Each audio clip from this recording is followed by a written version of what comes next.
Today on How To, we will be removing the battery, SIM card, and SD card from the Moto E6.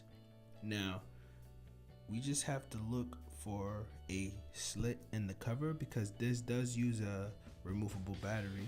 Now here it is. You're gonna look for the little slit within right under the screen of the device, between the screen and the back cover, and you're going to go ahead and peel the back cover off.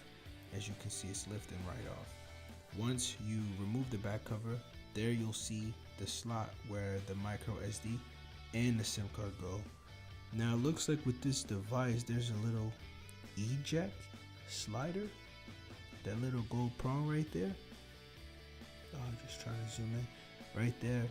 It looks like when the SD card comes in, you actually slide it in order to come out. I mean, this is pretty cool.